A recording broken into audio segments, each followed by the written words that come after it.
We are live with another edition and a special edition at that of the Cheap Heat Productions Wrestling Podcast.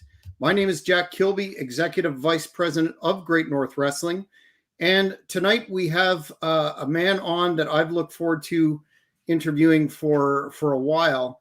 Huge fan of Mr. Chris Candido, no gimmicks needed. In fact, I borrowed his moniker as a tribute, and we have so much to get into with Mr. Jonny Candido. But before that, as per custom now, I'd like to throw to the man whose show this is, Mr. Cheap Heat himself, Maurice.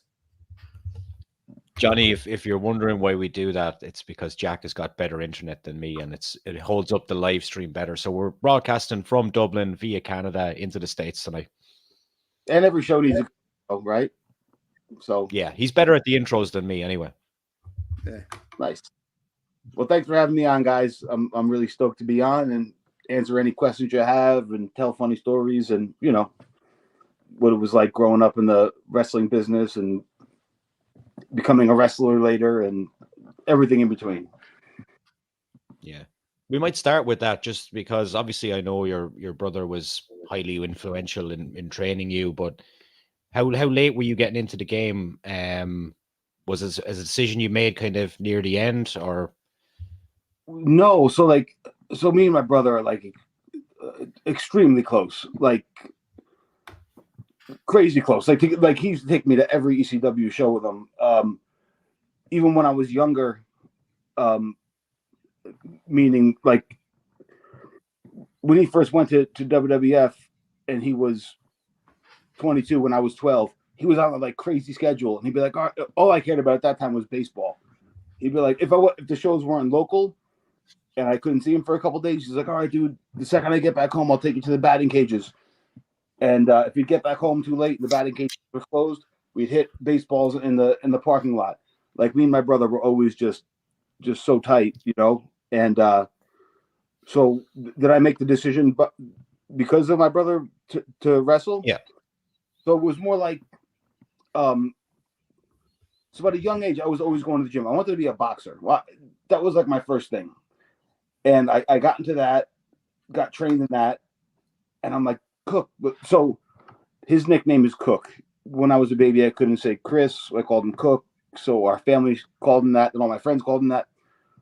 So I'm like, Cook, I want to be a boxer. He's like, dude, don't be a boxer. He's like, you're going to get Parkinson's. You're going to mess your whole head up. He's like, just come on the road with me. You know, just, you've been around it your whole life. Just come be a wrestler. I'm like, all right.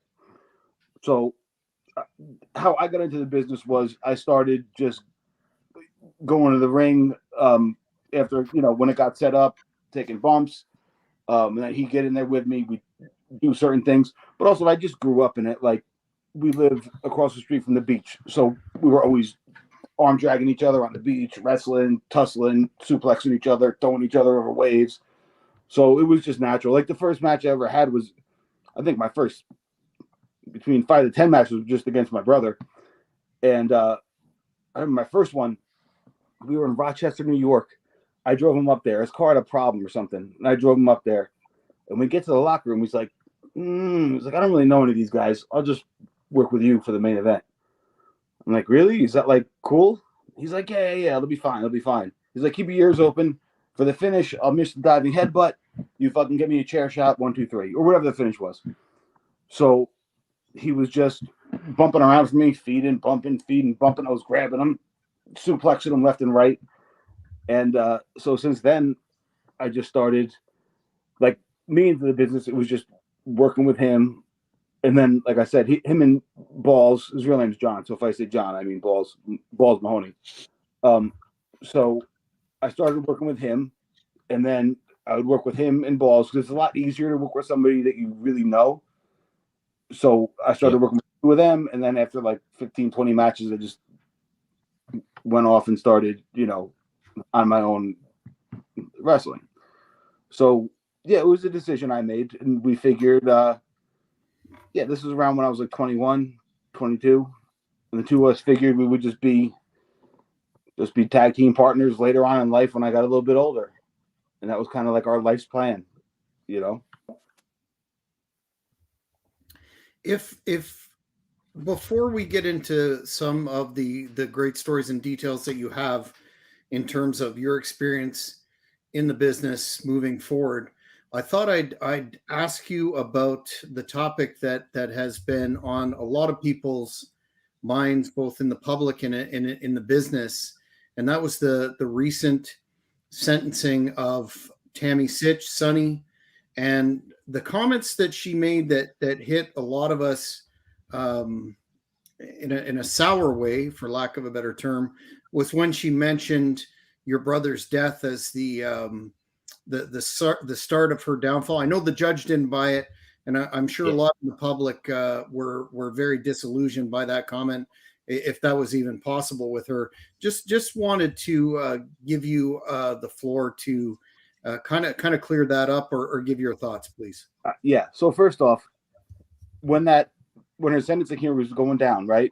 I was on vacation in Miami. I was staying there for like a couple weeks, and I was like, "Oh shit, Tammy!" And it said on YouTube, live streaming Tammy's sentencing. Oh, I got to hear this. So you guys know Rene Dupree, obviously, right? So yeah, they put this psychiatrist on the stand, and he's like reading his credentials.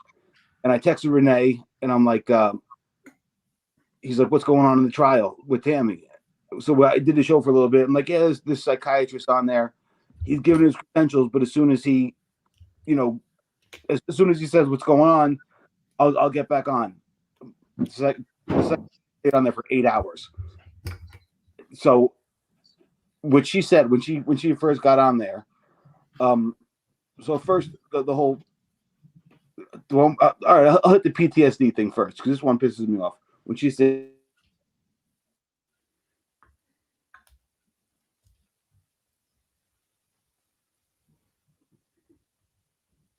I think we lost him there, Jack. Yep.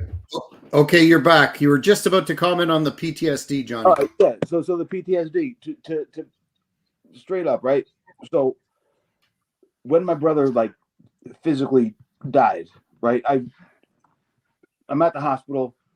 He's just dead, and I'm like, "Oh, come on, dude, wake up, man!" Like I'm pumping on his chest, trying to wake him up. She leaves the room. I'm still not giving up on him. She comes back in the room, and she's like looking all annoyed, and she's like, 8. I'm like, "What?" She's like, "All I got was 8 Xanax for this," and she like left. Started talking about having PTSD. I'm like, there that day. And then the doctor even came in to me, and he's like, "Do you need a shot, a sedative? Do you need a prescription?" I'm like, "Nah, man." I'm like, "Just close the fucking door, please."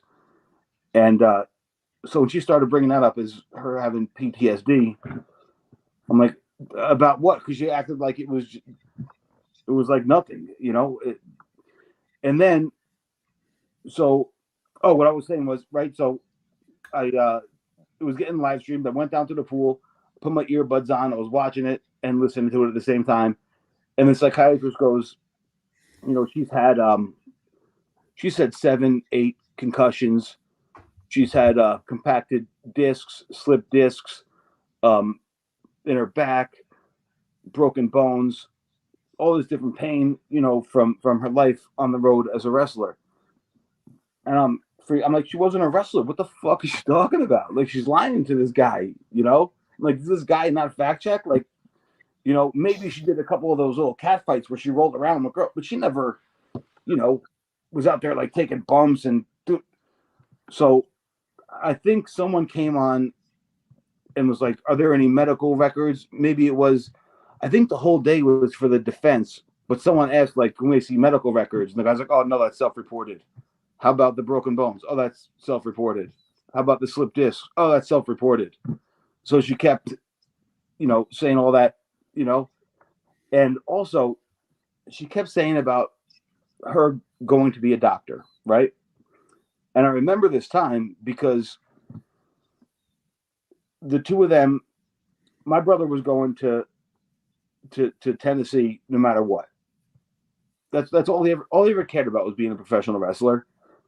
And his goal was to get to the WWF, and he knew he had to go through Cornette, work at Smoky Mountain, and that was it.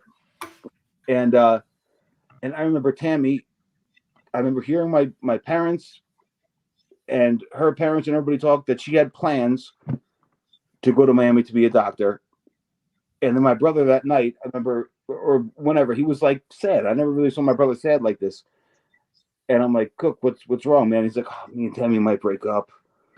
I'm like, really? He's like, yeah, I don't know. I'm going to Tennessee. She might go to Miami. And I remember my parents having a talk with him, like, if she decides to go, you can't hold her back. He's like, I know. So basically, the whole her going to medical school thing was just like, she didn't have like a scholarship, or she just planned to go there. Like, that's it. Like, when I was a kid, I used to watch Arnold Schwarzenegger on Commando. I wanted to be a commando. I didn't go. You know what I mean? Like, it's the same kind of deal. So, and she like put so much weight on that, but it's like, nobody was twisting your arm at the time. They were seniors in high school who had just started dating. And like I said, I remember my brother being like sad about it, but he was like, he wasn't derailing his dreams for her. If she wanted to come, great. If she didn't, peace out. Like, that's it. Like, he had that one thing, and that's all he was doing. So that part kind of made me nuts when she put so much weight on that. And also, I just thought that her, to skip forward, I'm sure I'm missing a lot of things, but her like finishing statement or whatever she said was like such a narcissistic piece of shit. She's like, when I took the Hippocratic Oath when I was 16 to be a doctor, it was to do no harm. And, I think that I've entertained the world and I've helped them. I've helped terminally ill children through my work with the Make-A-Wish Foundation. And I would be better suited to use my celebrity to go out there and educate people on the dangers of drinking and driving, because one little mistake can ruin your life. And then I remember the judge like cut a promo on her, and she's like, "This wasn't one little mistake. This was like your 9th DWI. What are you talking about?" So those are like the broad strokes of what I remember from the sentencing hearing. But yeah, there was a lot that I was like, "What are you talking about? Like, this is not true." Like, I was there, So did you want to talk about something in that Dark Side of the Ring episode that you wanted to clarify as well? Oh, yes, about Puerto Rico. That made me crazy when she was like, "Oh, Puerto Rico was terrible. There was no running water. People would throw batteries at your head, throw piss on your head, do all this stuff." So I flew out to Puerto Rico to meet them. They went first, then I went out there to meet them. I heard the same stories. Batteries at your head, they'll dump pee on your head. But so in Puerto Rico, picture an indie show, right? And if someone were to pelt her in the head with some batteries, the entire locker room would clear, and they'd go beat the shit out of whoever just did that. You know what I mean? Like, I never saw anything like that happen to her when I was there. And like one time I saw, I forget the fella's name now. Somebody threw water on one of the boys, and the fucking locker room cleared, went up there and beat the shit out of all the guys. You think if somebody threw piss on Tammy and hit her in the head with batteries, the locker room would not clear and just demolish whoever did that? And what also pissed me off was so when I first got there, we stayed at the Empress Hotel, which was in like Isla Verde, and then we stayed at this guy Bronco's house, and Bronco gave us his bedroom. Like, it was gonna be my brother and Tammy, and all of a sudden he's like, "Oh yeah, by the way, I have a brother who's like 6'1", 300 pounds, who's coming also," and we're all sleeping in Bronco's bedroom. He's sleeping on the couch. In the morning, his grandmother would make us breakfast, and that'd be like if I go to Ireland and you take me in for a couple weeks, and then I go to your house, and then I come back home like, "Oh, Ireland fucking sucked. It was terrible." Like, that shit got me so mad, because it wasn't just that, because we stayed at other people's houses, and aside from that, like when we were kids, we'd go to Puerto Rico on vacation, And still, some of my best friends that I talk to, I go to Puerto Rico every year to visit friends. I still have some of my best friends in the world that are from Puerto Rico. And I just hated everything she said about that because it was bullshit.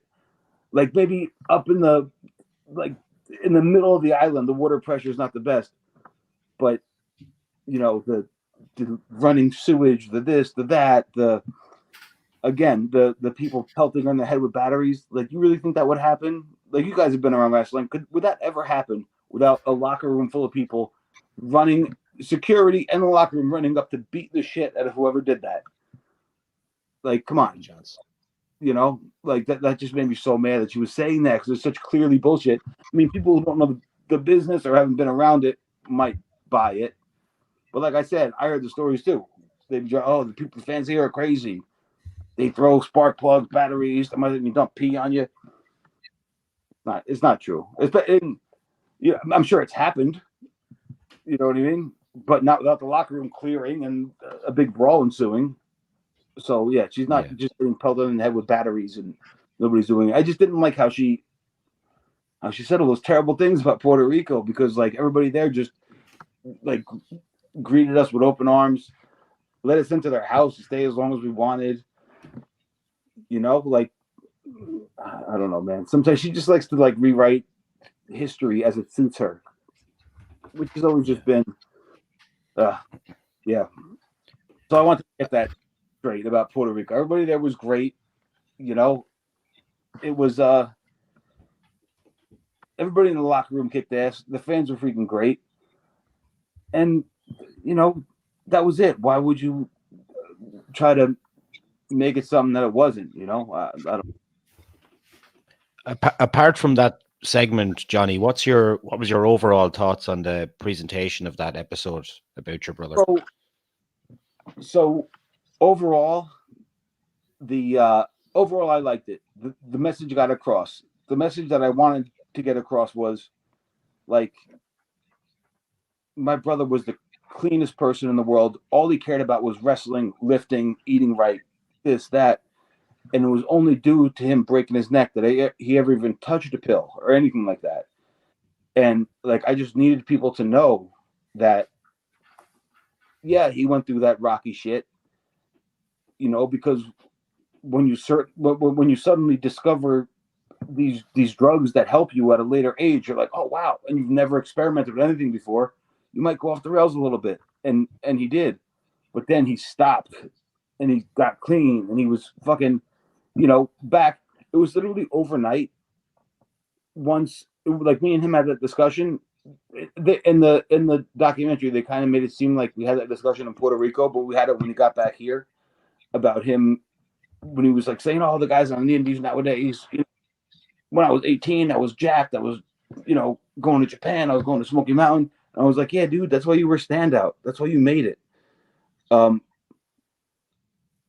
like that part got across. The only thing, if I'm going to be a little critical, some parts got edited in different ways, but it didn't really impact the story. Like when I said I couldn't watch my brother getting treated that way, that was a time. There was a long time that people didn't want to use Tammy, just wanted to use my brother, and I'd work on the undercard. So it'd be us together, and then fans come with us, balls would come with us, whatever. But sometimes she would want to come, insist upon coming, lock herself in my car. And yeah, I remember this one time in Boston, like we tried so hard to like dissuade her from coming, but she'd come, she was seen at the freaking building, and then back at the hotel, she's fighting us in the car, and back in the hotel room, she's punching, kicking, hitting my brother, and I couldn't take watching it anymore. I dragged him out into the hallway. I shut the door behind us. We fought for a little bit, got to a stalemate. I'm like, let's go. Let's get in the car and let's get out of here. Like, leave her here. Fuck this. So that's they made it seem like that happened sooner, but that really happened when I was like 20 and he was 30, 21, 31. But yeah, overall, I'm sorry I'm rambling, but overall, I like that the message got through, and I was very happy with it. But before we leave that topic permanently, I wanted to ask you from the perspective of a fan that, really appreciates the body of work that your brother left behind and his skills and his talent. Does it ever seem to irk you that all the criminal behavior and misdeeds and et cetera, drama with Tammy, sometimes to those that aren't as well versed in your brother's work, it kind of overshadows it? And I know you're doing a tremendous job, which we'll talk about later on your Twitter, keeping his memory alive and highlighting all his great moments. But is it in some way a relief that she'll be away for a very long time and there can be some separation there? Yes, of course. I mean, it kills me that the two of their names are like inevitably just linked, because they're such different people. Holy shit. Like, like I said, I don't know if you guys spent any significant time with my brother or hung out with him. Like, he was literally like the nicest, most affable, coolest person on the planet, and she was the absolute opposite. Like, literally the only time me and him ever fought was over her, you know? Was about her doing some wild shit, him having to stick up for her, and me saying, "What are you, fucking crazy?" Like, so it did. It made me freaking crazy. And oh yeah, what killed me too was like this whole downward spiral thing happened after Chris passed. That's such bullshit. Like, everybody who knows anything knew that she was a nightmare before. We just were really good at hiding it, because when if he'd be gone, if he'd be in Japan, he'd be like, "Dude, please watch Tammy, make sure she doesn't burn the house down," you know? So I would do that for her. But even then, she would just do some of the craziest things, you know? And yeah, it does make me mad. But I think, but you also have to, just with me too, like, he's 10 years older than me. So I thought he was like this, you idolize your older brother, obviously. So I thought he was this all-knowing older brother that had all the answers to everything. And it was a little later on when I started realizing, you know, I mean, he died when he was just 33.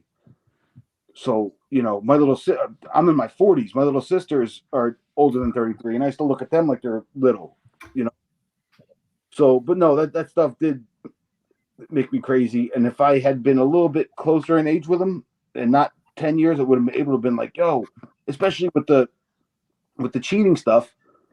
Because if I'd hear about this, like, let's say just as when I'm wrestling, they'd say, "Oh, dude, I heard Tammy got with Shawn Michaels behind your brother's back," and I'd be like, "Cook, people are telling me about Tammy and Shawn Michaels." He's like, "Dude," he's like, "Listen," and he's like, "There's 300 guys in the locker room and one girl. Don't you think there's going to be some rumors? Of course, there's going to be rumors."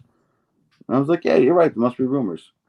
So whatever was like apparent to everyone else, to me was just, of course, I just believe my brother. Like, why wouldn't I? You know. So, and I think maybe he needed that cognitive dissonance too, to be able to like function. You know what I mean? Because some people are like, "Oh, Chris must have been into it." Trust me, he wasn't into it. It drove him fucking nuts. You know. But yeah, sorry if I went on. I have strong feelings about that whole thing, how it was perceived and then how it was, you know. Yeah, I'm just thinking, you know, and I'm going to try to humor this a little bit, that I can't imagine that she's granted a make-a-wish to anyone, and anyone's ever asked her to make a wish. I just can't imagine that.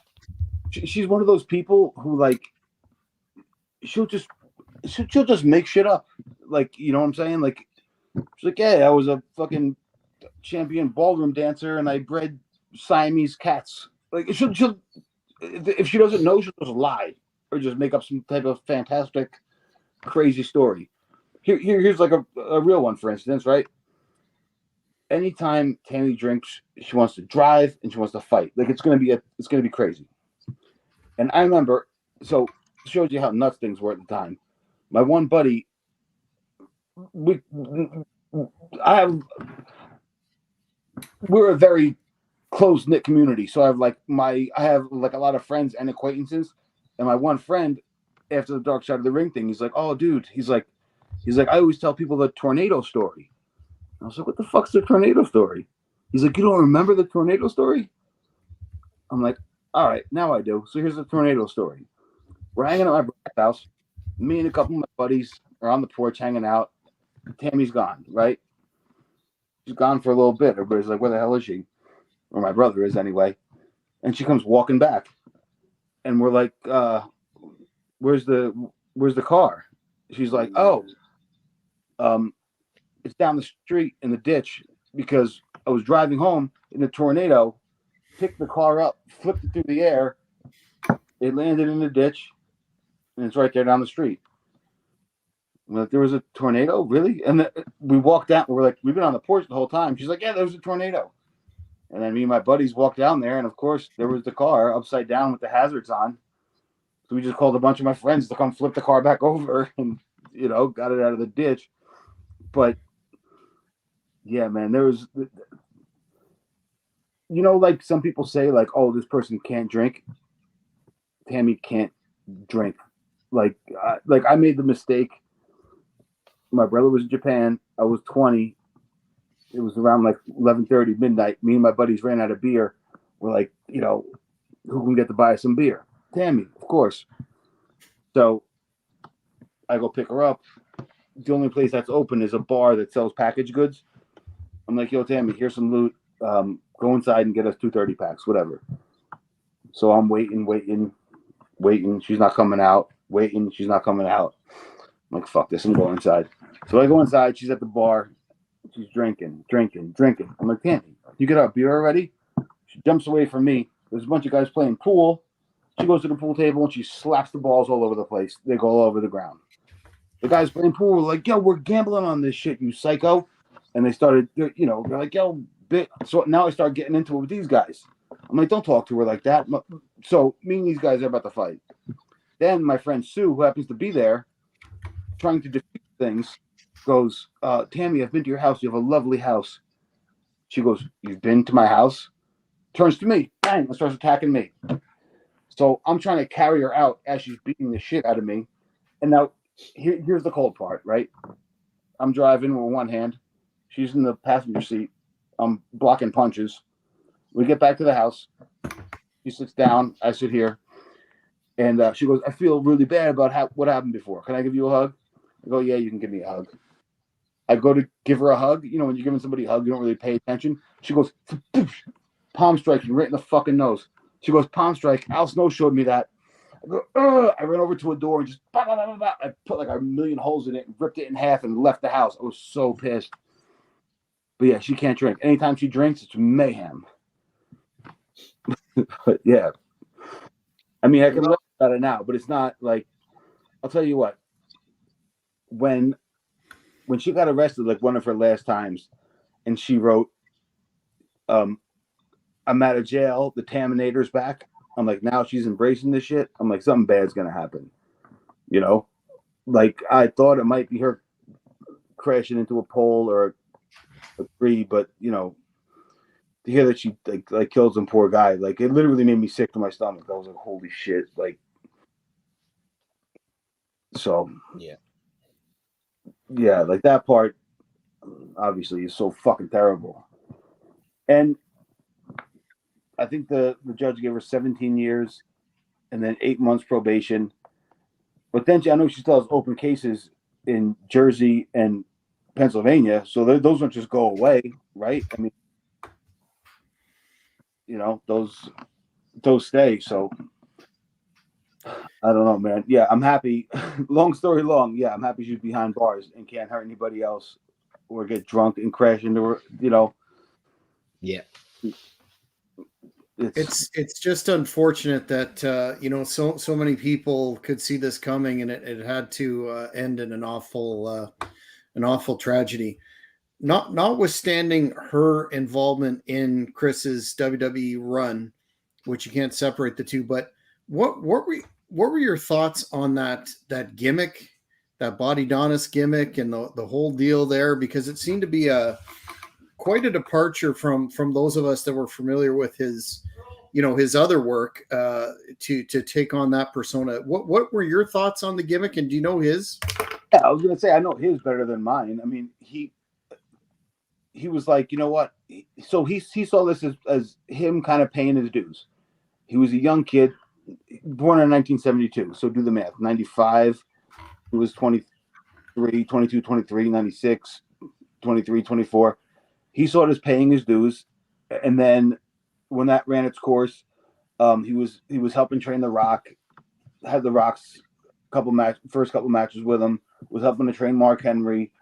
And he was like happy at that point. You know what? Like after the whole Barry Horowitz thing. So one thing you have to realize about my brother is that he never took himself too seriously. I mean, he took professional wrestling very, very seriously. But outside the ring, he's one of those guys that much rather joke than be serious. Like he was probably joking around 95% of the time. So like after the Barry Horowitz thing, people in the mall run up and like run away. He thought it was hilarious. So his thoughts on it were he's paying his dues. That's it. Then they put him on the back burner, and they used him as, you know, I guess to help train the younger guys and like as enhancement talent. And in his brain at the time when he was younger, he's like, I know I have a small window in the sport to make money. I don't want to teach other people how to be the star. I want to be the star. If you ask him that same question again, when he was 30, he'd say, why the F did I leave? I should have just stayed there and they would have repackaged me, but I was just young. And so like what I didn't know, you know, because how could I, is I talked to a lot of guys who came up with him in New Jersey. They were like, dude, your brother was like the guy from Jersey that was like everybody wanted to work with. He was like the man going everywhere. So I'm not saying he was cocky, but like he knew he was good. I think with him not being on TV as much and him like, you know, training the younger guys, he got frustrated. And I'm sure there was other things there that frustrated him too, that made him go to ECW. So he, like I said, he saw it as kind of paying his dues in a way, and later on he'll get his, you know, he'll get his shot, which is probably would have happened if, you know, things didn't go left. But I mean, he really had no regrets. He never took himself too seriously. He took the sport of wrestling seriously. He would have been much happier as being the Blonde Bomber or Chris Candido, Mr. Charisma, you know, no gimmicks needed. But he knew he had to do that gimmick, and, you know, so, and what did I think of it? I was too young to really think anything of it. I just thought it was cool that my brother was in WWF, because, I mean, again, like from my perspective, when I was a younger kid, it was like, you know, everybody, all the kids on the beach hanging out, they're like, oh, dude, Johnny's brother is freaking jacked and he's a wrestler. Like, that's like pretty much the extent of like what people knew. And then he was like, oh, check out Johnny's brother is really jacked and he's got a hot girlfriend. So my perspective wasn't like, you know, I was young, so I didn't really know, you know. Yeah. But it was. I remember his first night in ECW. It was a birthday party at my Aunt Kathy's house, and like a limousine pulls up. My mom's like, "Yo, hey, Johnny Cook's here." I'm like, "All right." So I go out to the limo. And he's in his gear and everything. He's like, "Dude," he's like, "I'm going to this new company tonight in Philadelphia. You want to take a ride with me?" And I'm like, "Yeah, sure, let's go." So we went. And he's like, "Yeah, I left WWF." I'm like, "Really?" And he's like, "Yeah, let's go to this new. I'm going to this new company, ECW." So I remember us driving up, and I was nervous. I was nervous that the people wouldn't know who he was, because he's coming from WWF. Because we rolled up, and all of a sudden, there's all people everywhere looking into the car, banging on the windows. I'm like, I wonder if these people are going to know who he even is, really. So I go back there with him, and he knows all the guys in the back, which I'm like, all right, cool. This is all right. And then he goes out there and he has his match with Spike Dudley, cuts a great promo. And that's the night that Tommy Dreamer and Brian Lee had that scaffold match. And I remember watching it from the Eagles Nest going, whoa, this is like something different, you know? And then really like being into ECW, and like, I'd be like, oh, Cook, you have to take me to, so he would take me to the shows with him. And, you know, yeah, you remember the Blue World Order? Of course, yeah. So me and my buddies, we were in 8th grade, 7th grade, 8th grade. We had our own little backyard wrestling federation, and in the back of the ECW arena, there was like a giant locker room, and then there was like another room off to the side with a wrestling ring. Me and my friends who built our own little ring, we had our gear bags, and we'd go there and like take our promo pictures and like a real wrestling ring, and like for our little fake, for our little programs or whatever. So, Meanie and Stevie and Nova were like, "Oh, what does Diesel wear? What does Shawn Michaels wear?" And they would like go through our gear bag, like, "Oh, can I wear these gloves? Can I wear these?" And they're like, like come to the ring with us and carry these signs. So me and my buddies were carrying the PWO signs, and I remember this because I've seen it a bazillion times. You remember when you see the BWO coming through the crowd? Have you ever seen that shot? It's on the rise and fall of ECW. So I'm carrying one of the signs, and I go to jump the rail, and I'm kind of a fat kid, and I fall right on my face. Then I get back up, and I carry the sign, and then I get to the back, and I see Louis Piccoli and my brother and Taz, and they're like, "Oh, you took your first bump!" Hey! And everybody's clapping. I'm fucking mortified, but no, but ECW was a lot of fun, for for all of us. What did you think of that? That was actually, of course, on the list of questions. But what did you think of the atmosphere in that arena? I actually caught a number of shows there back in the day, and certainly had my experiences. But a lot of folks say, "Oh, it's just a grungy bingo hall," but it was more than that, wasn't it? Oh, it was electric. It was freaking electric. Like, man, like there's certain times when the lights cut off and Sabu was like there's certain moments that were just fucking electric. When Sandman took that bump off that ladder, yeah, it was much more than when everybody had the heads for Al Snow. There were so many times that were just so much more than just a bingo hall. If you were there in the crowd, or in the Eagle's Nest, that was a hell of a place. It really was, and I was so happy years later because before my brother passed away, I told him all the different things I wanted to accomplish in the business, and working there was one of them. So I'm glad I got to I get to work there a good amount of time. So I'm super stoked about that. But yeah, the atmosphere was electric. You couldn't duplicate it. It was unreal. And as much as it sounds cliche, all the guys in the back really were like family, and it was I still talk to a lot of those guys today. Were you not, well, I don't want to say surprised, but the fans in the arena there had a well-deserved reputation of being what's the term, hardcore, not to use a cliche. Was there ever any concern that Chris coming off WWF television with that particular kind of WWF-esque at the time gimmick would have a hard time there? And were you surprised that the fans took to him like that?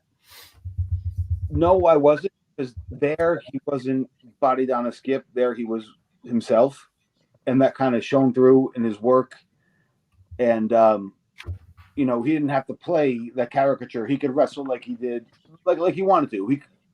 Because everybody's gimmick, kind of their personality turned up, and his was like, yeah, I'm a good-looking guy, and I'm a little bit cocky, and I'm good at what I do.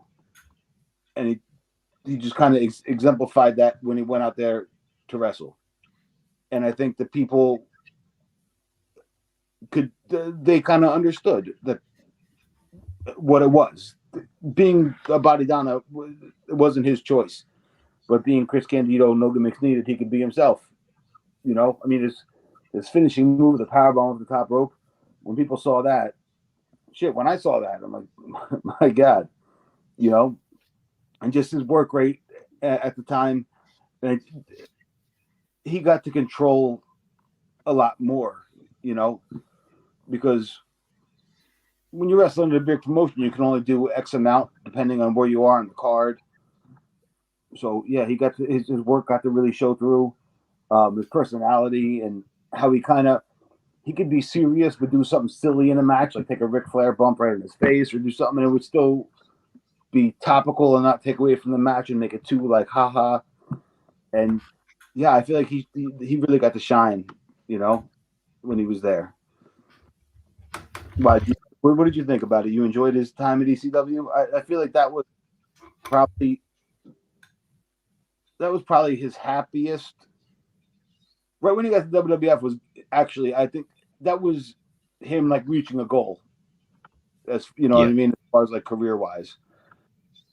But then, like, you know, after that faded, then him going to ECW and get to kind of recreate himself as himself was another big part of you know, of his body of work that people can go back and watch. Yeah. On yourself, Johnny, we have to talk obviously about your career as well, and like you've wrestled some notable names in your time. Is there any moment or match in your career that stands out to you as your favorite? Oh man, I was thinking about this earlier because I don't know. So my cage match versus my brother was one of my favorite matches, but my cage match with Balls Mahoney, I think, was my favorite because I was so fucking mad at him before that. So me and him kept trying these different finishes, and Balls was very cerebral. People wouldn't really know this about him, but he was like, he'd been in it since he was 13 too, so everything needed a reason. So we would do this finish where like so throughout the match he would have me on the table and I'd get off the table and we would say if it was like a table ladders and chairs match or whatever, he'd have me on the table but I'd get off and I'd boom hit him, he put me back on the table, I'd get off, he put me on the table, I'd get off, and then I'd superplex him through it. So then one night he's like, how about we do the table and then I'll duct tape you to it and then drop a leg. I'm like, all right. So we did that. That came off freaking awesome. And then we kept kind of like up in the ante. And so long story long, we had a cage match. And this is when I was so pissed off at him. We had a cage match and he was out. So he had all these different ideas for finishes. He's like, I think we can pull the nutcracker off the top of the cage. If you do here, he's like, or you could do a swanton. I move, chair, I go, blah, blah, blah. So we had all this shit like written down in a notebook, and he was out selling his 8x10s and all that kind of shit. So I'm in the locker room. I can't go fucking talk to him, and you know I'm pretty green, not green, but not as seasoned as him. He's 10 years older than me, so I want to know what the finish is. And the only time I would get to see him is if he went to the bathroom. And I'm like, dude, can we talk about the fucking finish, please? He'd be like, not now. I'm like, I'm gonna fucking kill this motherfucker. Like I was so mad. And then so finally it's our time to go. And I'm like, what are you thinking for a finish? He's like, all right, here's what I got. He's like, boom, boom, boom. Chair shot me, put me on the table, go to the top of the cage, miss the swanton through the table. He's like, I'm gonna take you, I'm gonna duct tape you to the table, climb to the top of the cage, and drop a leg on you. I'm like, all right, sounds good. So I do the swanton through the table. He takes me, duct tapes me through a table, and I'm like laying there, like just staring up. My thinking was, drunk people survive car crashes because they're loose, don't know what's going to happen. I'm like, I'm just going to lay here, but then I don't know that he's going to jump on me. I remember like opening up one eye and just seeing he's like, fuck, at the time he was like 380 pounds. Just watching him climb up the cage. And all of a sudden, and from what I saw later, the cage doesn't, I mean, the table doesn't break, it explodes. And it just goes ricocheting everywhere into the cage. And then, for some reason, his mom was there. She's never been to a show with her. His mom was there. And she runs up to the cage and starts screaming, you guys have gone too far this time. And I was like, wow. I'm like, I'm just going to lay here and pretend I'm fucking dead. So I did. I laid there. I let the EMTs come, put me in a stretcher, take me back to the locker room. All the boys are looking all concerned. And I get up. I'm like, yo, I'm fucking fine. And then that was one of my favorite times. And it was just after that, what was funny was we did like a show in Wildwood on like a Wednesday. And this was like after our feud had wrapped up. And they're like, they needed a main event. And it was like me and him. And I'm like, yeah, for the finish, just do the leg drop onto the table. And they gave us a table like a little, like a like you have in school, and the table would not break. He did a leg drop on my face, the table wouldn't break. But yeah, in the big match, the table broke. We finally broke the table in the second one. But yeah, that was my favorite matches. Me and Balls' cage match for sure.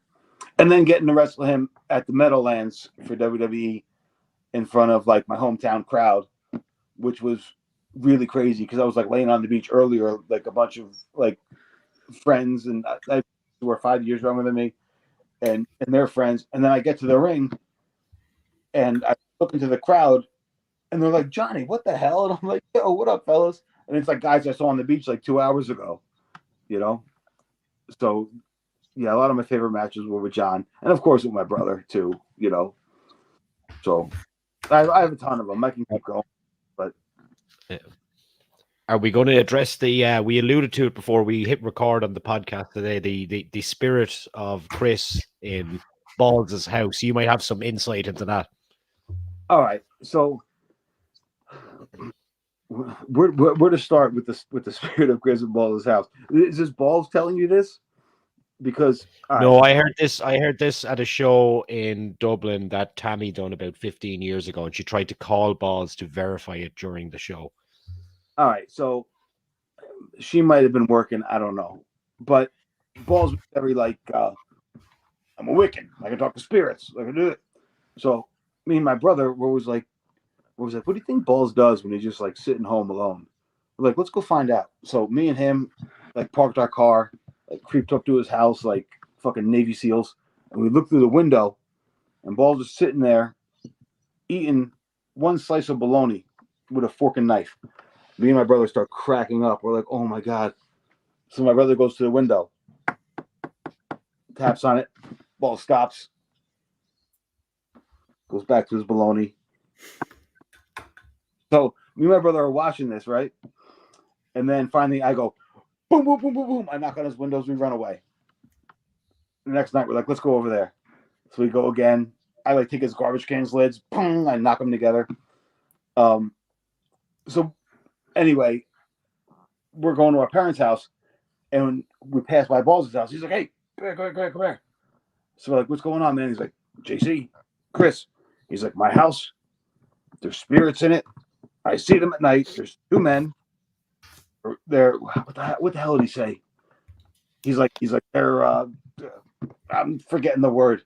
But he's like there's two apparitions that I see at night, and they knock on my windows, and then he was blaming them for everything. He's like, they steal my medication, they go into the refrigerator, they throw shit out of the drawers. Okay. So we're like, really?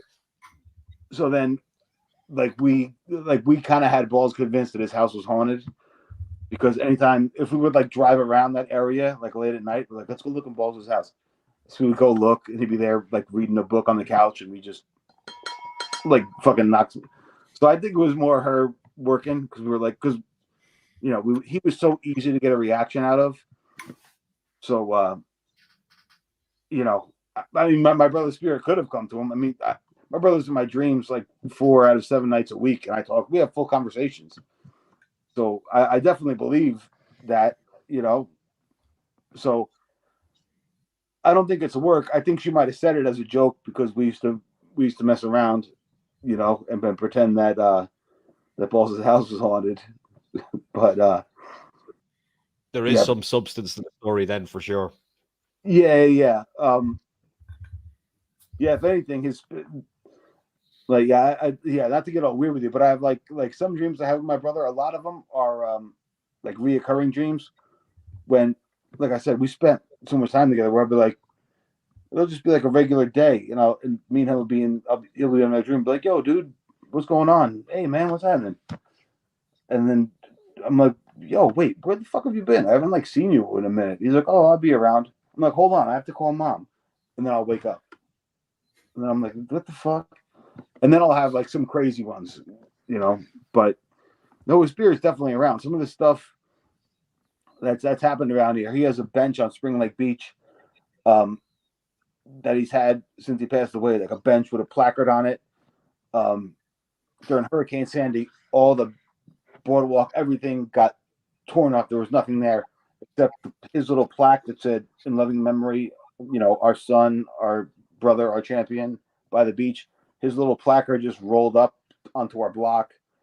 And he's just done crazy stuff for me. Like if I had like a bad payday or whatever, there was a time $100 bill boom, hit my windshield.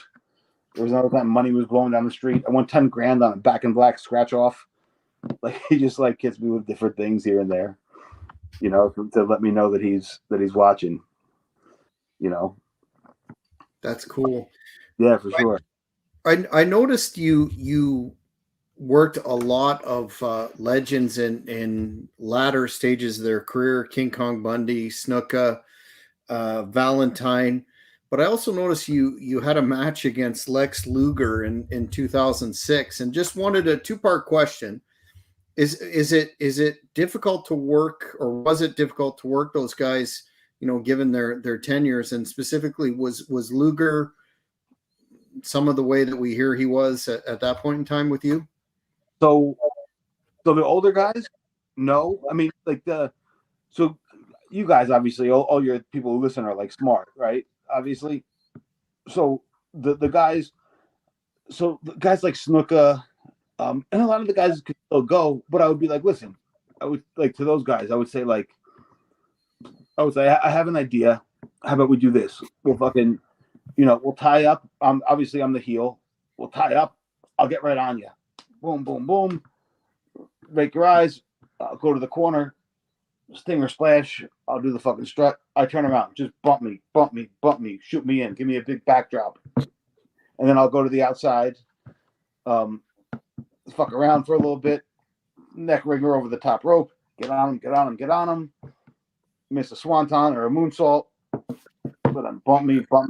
Give them their finish. I can make that last fucking 45 minutes. You know? So those guys were loved. Like I love working them. I mean, I did more shit than that, but that was like, you know, pretty much how they just let me call everything. And Jimmy Snuka barely even talked. I'm like, you think this is cool? He's like, yeah. He's just like, brother, when I do I'm like, all right. And Lex Luger, I'm like, how about we do X, Y, and Z, and then I'll fucking Mr. Swanton. He's like, why do you want to do that? I'm like, because I don't know, the fans kind of like it, I think. He's like, but it's unnecessary. I'm like, yeah, but I figure for your comeback, I'll do the Swanton. He's like, you don't need to do all that. I'm like, yeah, but I'm like, all right, whatever, I won't do it then, because you kind of got to defer to the veteran. But to put it simply, I just feel like fans like to see somebody climb to the top rope. Like, oh, what's he gonna do? You know. But I wouldn't say it was difficult. He just like I think he was trying to give me advice about like how to like work smarter, not harder. But it was like my second year in the business where I didn't care. I would just like a swanton every night or a moonsault every night. I didn't give a shit. A swanton, I only did a handful of moonsaults, but I would miss a swanton, like a flip leg drop, like whenever the fuck. But yeah, but working with those guys was great. I loved it. That's why they always put me like when they bring like one of like the legends in town. They'd be like, "Oh, Johnny, you got this guy." I'm like, "Fuck yeah!" But then sometimes, I remember one night, I was supposed to work like Bruce the Barber Beefcake, who I'd already worked like 7 times before, and our matches were like kick ass. And then like, oh, so I went in there like smoking a cigarette, eating a hot dog, like drinking a beer. I'm like, oh, you're working Rhett Titus instead. I'm like, oh shit. So I talked to him. He's like, all right, I'll shoot you in, do a monkey flip. You land on your feet. You duck the fucking clothesline. Michinoku driver. Yeah. I'm like, fuck. So we had a great match. I just remember like, you know, when we were watching me and my buddies watching the Francis Ngannou Tyson Fury match, and he's like he thinks this guy, someone different showed up than was supposed to show up. So I'm like, I know that feeling because I remember I was gonna have like an easy day at the office. Next thing I know, I'm taking monkey flips and landing on my feet and doing. But the crazy thing about wrestling is you have to execute. There's no room for error. You know what I mean? Like if you say you're gonna do it, you got to do it. You know. So I hope that Johnny, Johnny, would you and your family, or would it bear any significance for you guys, like to see Chris be inducted into the WWE Hall of Fame for his contribution to the wrestling business? Oh, of course, that would mean the fucking world. That would mean the world to me. You know, it would mean the world to him. You know, I can't really speak on what my family would care about. My family, they're not wrestling people. They weren't very thrilled that he was a wrestler. They kind of made peace that that's what he wanted to do because that was his passion. But I think they would be happy. But for me, it would be over. I mean, if your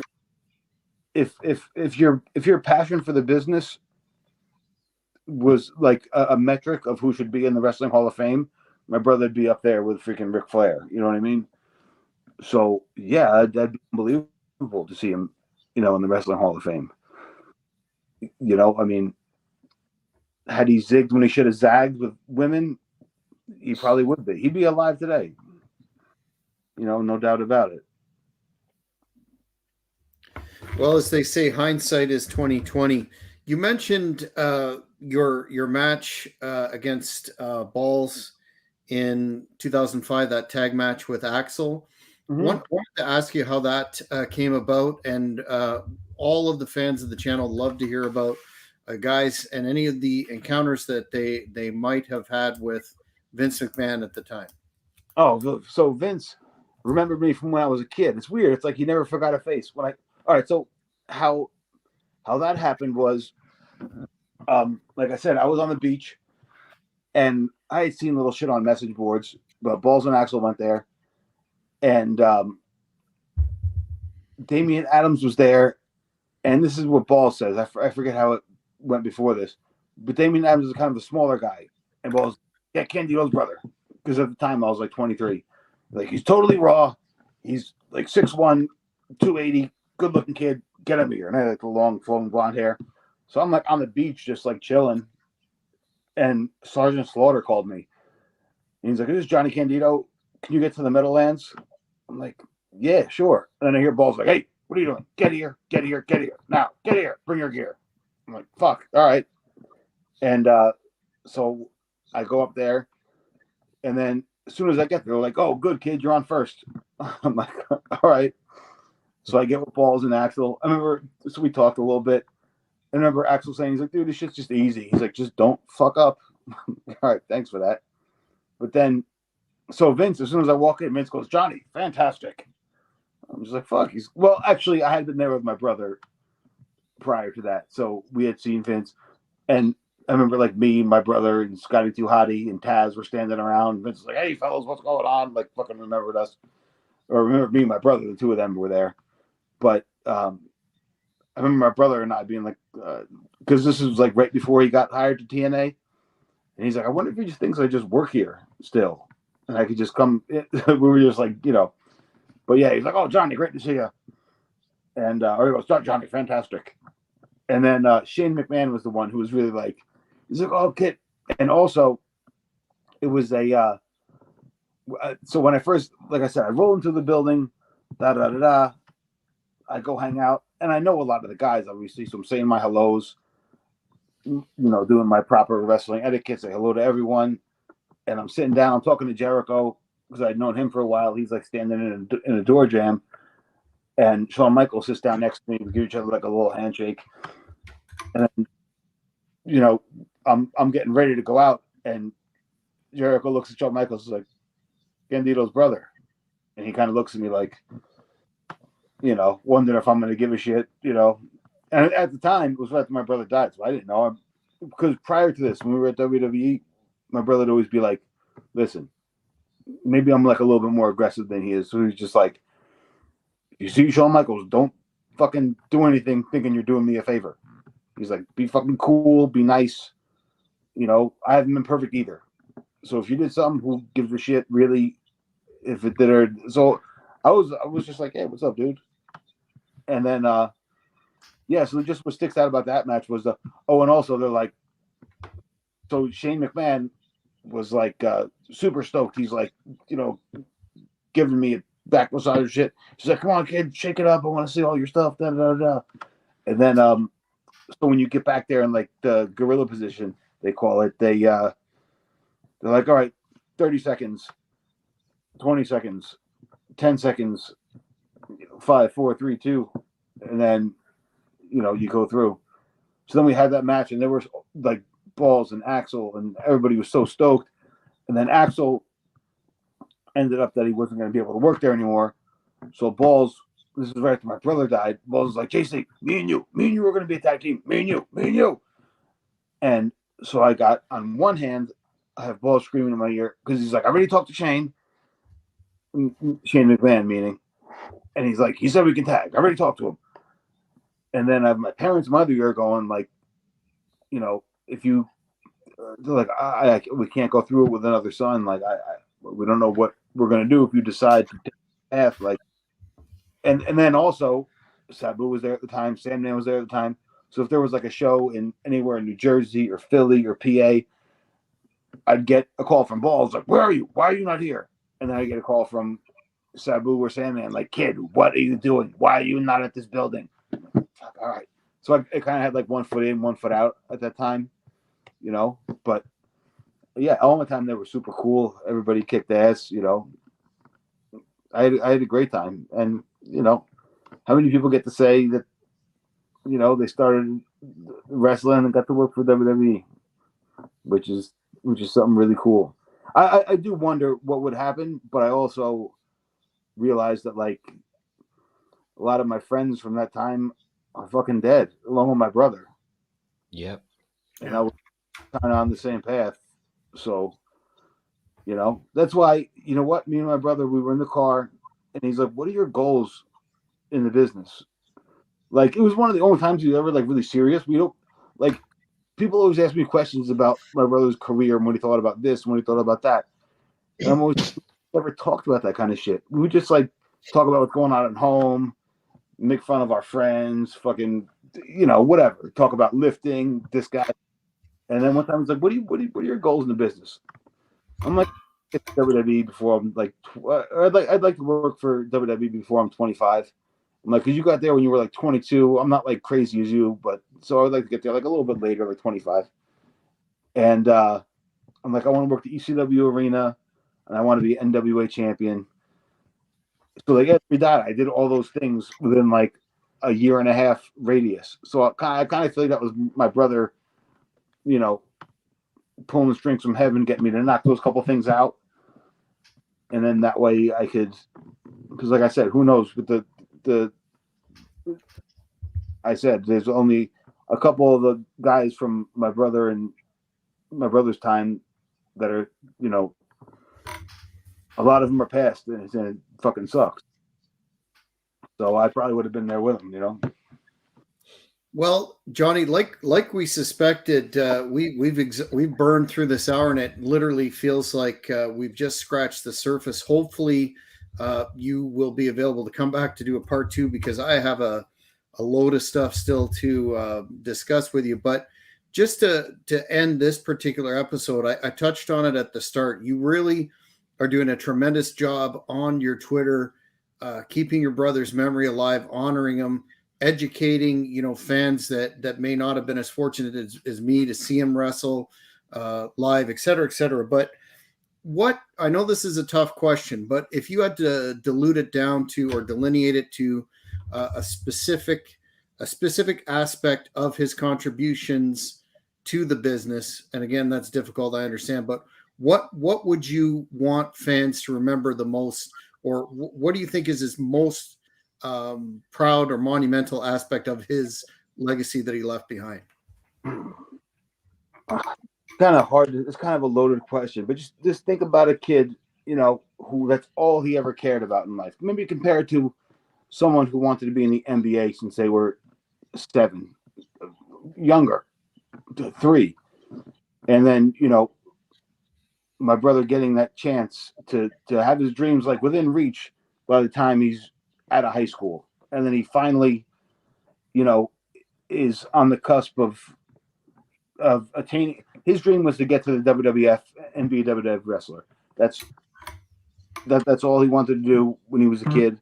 That's all he cared about, and he got to do that. He got to live out his dream. He got to see the entire world. He got to do what he loved to do. his I'm sorry, my people are text messaging me. What would I say were his best moments in the business?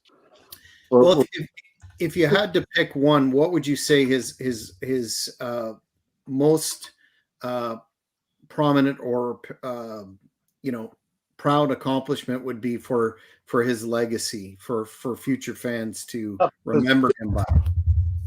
He would probably say winning the NWA title because Ric Flair did. For his legacy, he'd probably say being in the triple threat with Bammer and Shane, because Bammer's from like not even 5 miles from where we're from. And I don't know if you know this, but my brother started running shows in a park in Spring Lake when my brother was 13. I think Bammer's 9 years older than him, so Bammer was 22. So my brother was running shows, and Bammer was on those shows. So Bammer was like a big brother to my brother and like an uncle to me. So I think the triple threat would probably be his biggest, the legacy that he would leave behind, So, but there's so much, man. Like the whole, he was in a bad spot and then bouncing back, and having some of he was so fucking happy when he's like, dude, how did I live those years when I was all like not clear headed? He's like, oh my god, like he's like there wasn't enough time in the day for him, So I think, a big part of it is having that drive to just, to just be, to have that, to have blinders on, just attain that one thing you want to attain. And then, when you're down, just getting back up and overcoming what seems insurmountable and achieving it, Absolutely. And yeah, dude, I'll come on for part 2. I feel like we haven't even talked for that long. Fuck, it's been almost an hour and 8 minutes. Exactly. Yeah. What we'll do is we'll definitely pop the link to your X account or any other social media stuff you want us to pop us over. Obviously, Jack says you're doing great stuff there. What do you call it? I got an Instagram account too now, so people can check me out. Just Jonny Candido, JONNY CANDIDO. So you can find me on there. And my picture's what's up, Harry? Thanks, brother. Thank you, Harry. And I think my Instagram handle is Candido18. But yeah, Jonny Candido. No H. They always put H on the internet for some reason, but it's just JONNY CANDIDO. And next I think time we're going to need to change the title of this video. What's that? There's a H in there. I think there's a H in the title of this video. People always do. It's okay. But yeah, check out my Instagram. Yeah, you can go on my Twitter. I think my Twitter is at Candido118. And I think my Instagram's the same thing, Candido18 or Candido118. Both is Jonny Candido, JONNY CANDIDO. Yeah, man. I'm down for a part 2. Sure. Well, again, thank you so much for your time. I will look forward to part 2. We'll keep in touch and we'll have the fans aware of all your appropriate contact information, including one without the H. Maurice, do you have any final thoughts, sir? No, just want to thank Jonny for his time today. I know like some of the stuff might be emotional and stuff to talk about. I know it's not easy, and really appreciate your time. Hey, thank you guys. I appreciate it. Well, fans, that's it for this edition of the Cheap Heat Productions Wrestling Podcast. Stay tuned as always. If you haven't, hit subscribe on that button for YouTube updates, and you will be aware when we are planning to do part 2 with Jonny Candido. Until then, good night.